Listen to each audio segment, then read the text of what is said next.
네, 오늘 화요일입니다. 오늘도 주님 은혜 가운데 승리하며 정말 믿음의 반석 위에 서 있는 귀한 하루 되시길 축복합니다. 잠시 기도하겠습니다. 하나님, 오늘도 주의 은혜가 가득하며 그 믿음으로 살아가기에 부족하면 우리 모두가 되게 도와주옵소서.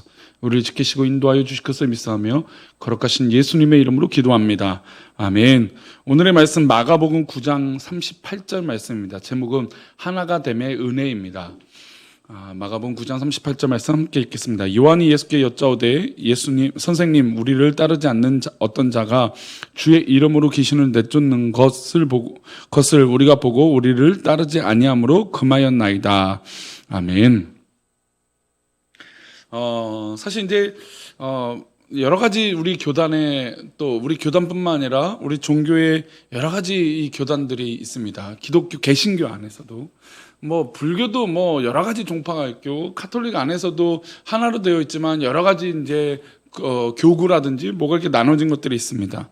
그럼에도 불구하고 우리 개신교는 참 이게 교단이 많이 나눠 있죠. 우리 특별히 양대 산막이라는 건 말할 수 있는 건 우리가 지금 속해 있는 합동 측, 그다음에 통합 측, 그다음에 우리가 잘 알고 있는 순복음, 감리교, 성결교, 침례교, 기독교 장로회, 기장이라고 하죠.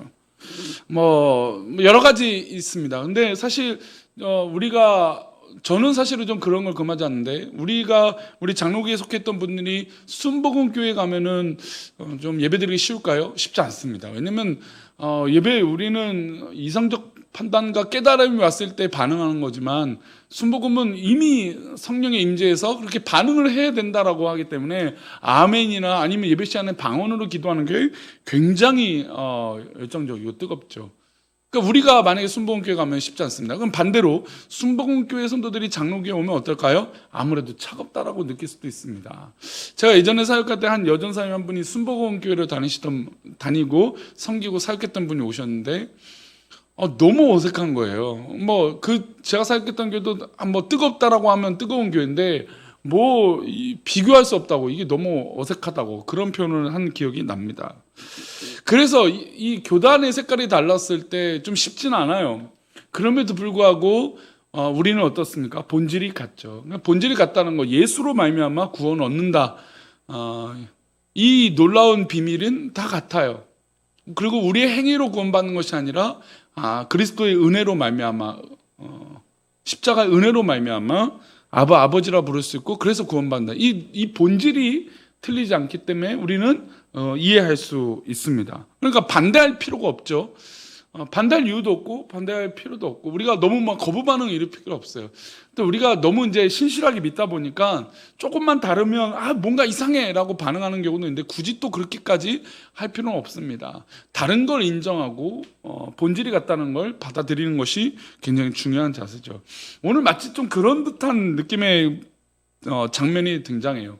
이게 뭐냐면, 사역하다 보니까 주님의 이름으로 기적을 행하는 사람들이 있는 거예요. 그러니까 주님의 이름으로 했다라는 거 사실 좀 이단적인 건 아니죠. 내 이름으로 한다, 자기의 이름으로. 예전에 한때 유명했던 이 귀신 이단, 주에 빠졌던 유명한 이단 강사를 보면 자기의 이름을 넣어갖고, 예수의 이름이 아니라 자기의 이름을 넣고 마치 능력을 행하는 것처럼, 그런 아주 잘못된 신앙의 모습을 보여주는 경우가 있습니다. 근데 이제 오늘 본문은 주님의 이름으로라고 있어요. 한번 읽어볼까요? 요한이 예수께 여짜오되, 그러니까 제자 중에 한 명이 좀 이해가 안 돼서 물은 거죠. 이런 일을 했다고 보고하는 겁니다. 선생님, 우리를 따르지 않는, 그러니까 우리와 함께하고 생활하고 있지 않는 어떤 자가 주님의 이름으로 귀신을 내쫓는 것을 우리가 봤다는 겁니다.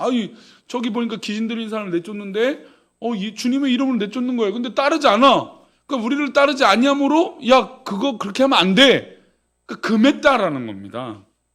요한의 일을 오히려 지금 예수님께 자랑스럽게 합니다. 예수님, 이렇게 행동하면 안 되죠? 잘못됐죠? 라고 말한 겁니다.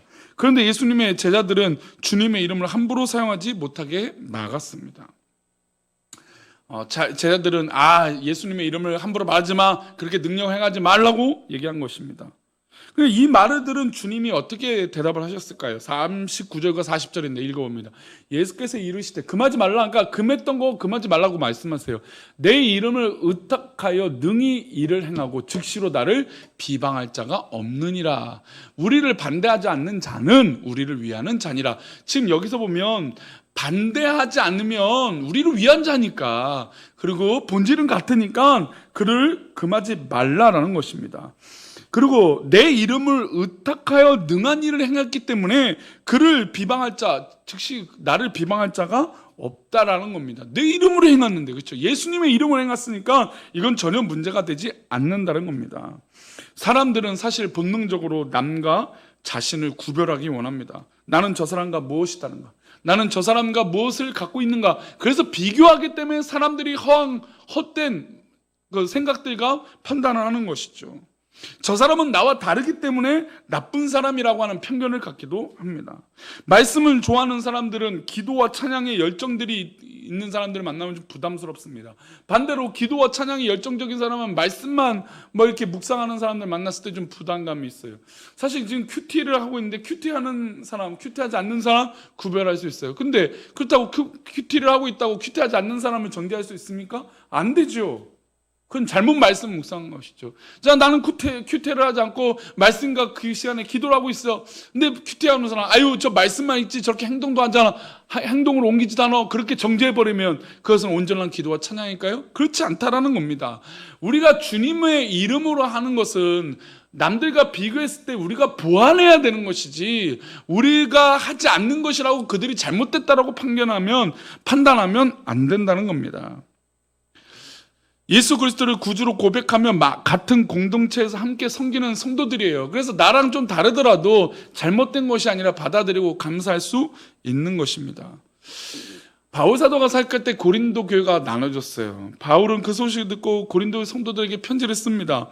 고린도 교회는 어떤 분열이 있었냐면 바울파가 있었고, 그러니까 자신을 따르는 바울파, 게바 즉 베드로파, 그 다음에 아볼로파, 예수파로 막 나눠져 있어요. 그러니까 교회가 정말 풍지박산이 난 거고 막 여러 당파로 나눠진 겁니다. 그래서 바울은 이렇게 고백해요. 바울은 나는 심었고 아볼로는 물을 주었고 자라게 하시는 이는 하나님 아버지다라고 말했습니다. 심는 사람의 특징이 있고 물 주는 사람의 능력이 따로 있지만 결국 그것을 자라게 하시는 근본적인 능력은 누구에게 있습니까? 하나님 아버지시라는 겁니다. 바울은 바로 이 부분을 얘기한 겁니다. 게바를 좋아할 수도 있고 아볼로를 좋아할 수도 있고 나를 좋아할 수도 있지만 결국 이 모든 것의 열매를 맺게 하시는 건 우리 주님이시다라고 말씀한 것이죠. 이런 시각으로 교회 공동체 각 사람을 바라보면 다양함이 어우러져지는 것인 줄 믿습니다. 강력한 영적 에너지를 만들어낸다는 것을 우리가 알 수 있어요. 그래서 교회 공동체는 신비로운 겁니다. 사실 치고받고 싸울 만한 사람들, 내 성격과 맞지 않는 사람 비교해서 아유 왜 저런 신앙 이렇게 끓는 경우도 있을 수도 있습니다. 기도하면서 하나님을 섬길 수 있다는 것은 신비롭고 놀라운 일이죠. 예수님은 여기서 한 걸음 더 나아가서 적극적인 선을 행하라고 말씀하세요. 41절 말씀입니다. 누구든지 너희가 그리스도에게 속한 자라 하여 물 한 그릇이라도 주면 내가 진실로 너희에게 이르노니 그가 결코 상을 잃지 않으리라. 누구든지예요. 누구든지 너희가 그리스도에게 속한 자라. 그러니까 우리 모두 다 그리스도께 속해 있으면 누구든지 가족이라는 것입니다. 누구든지 공동체예요. 물 한 그릇으로 예수의 이름으로 주면 내가 진실로 너에게 상을 주시겠다, 상을 잃어버리지 않게 해주시겠다라고 하는 놀라운 하나님의 약속인 것이죠. 사랑하는 우리 교회 성도님들, 우리가 주 앞에 이 은혜를 누리고 살아가는 때 각자 성향이 다르고 각자의 모습이 다를 수 있습니다. 그러나 신비로운 것은 교회 공동체는 바로 하나님 본질, 예수님의 본질이 같기 때문에 우리는 하나가 될 수 있는 것입니다. 아무리 싫고 아무리 어려워도 예수를 믿는 모습이 보여진다면 우리는 하나 될 수 있습니다. 그러나 단 조건이 있어요. 제가 한 가지 말씀을 좀 짚고 싶은 건, 여기서 분명히 말하는 건 예수님을 믿는 그 믿음에 속한 자가 되어야 돼요. 근데 교회 안에서 믿음에 속한 자가 되지 않으면 하나가 될 수 있을까요? 아닙니다. 교회 안에서도 예수에 속하지 않는 사람이 있을 수도 있다는 겁니다. 그것이 목사일 수도 있고 성도일 수도 있죠. 그러니까 우리는 철저하게 예수 안에 있어야 됩니다. 예수 안에 있어서 우리 공동체를 더 복되고 이롭고 기쁘게 해야 될 줄 믿습니다. 사단은 우리를 분열합니다. 분열시켜요. 야, 저 사람 봐라, 저 하는 것 봐라, 저 행동 거지 봐라, 저렇게 믿으면 되겠냐라고 하면서 우리를 마치 높은 믿음의 모습으로 지켜 세워줍니다. 그리고 스스로 넘어지도록 교만에 빠지게 하죠. 그래서 우리는 오늘 기억해야 됩니다. 우리는 하나님께 속한 이 본질이 같다면 우리는 다 수용할 수 있는 것입니다. 예수를 믿는 그 믿음이 있다면 우리는 서로 사랑할 수 있는 것입니다. 오늘도 누구를 만나든지 복음으로 그들에게 접근하시고 그들에게 복음이 있어서 변화되기를 간절히 구하여 또 그렇게 복음의 전파자가 되어지시는 우리 모든 성도님들 되시기를 축복합니다. 기도하겠습니다. 하나님 아버지, 우리에게 믿음을 주셔서 한 가족이 되게 하여 주셔서 감사합니다. 우리가 흔들리거나 변질되거나 하나님 죄짓지 않게 하여 주시고 주의 이름이 가득한 그런 믿음의 풍성한 공동체 하나됨의 역사가 일어나게 하여 주옵소서. 지켜주실 것을 믿사오며 거룩하신 예수님의 이름으로 기도합니다. 아멘.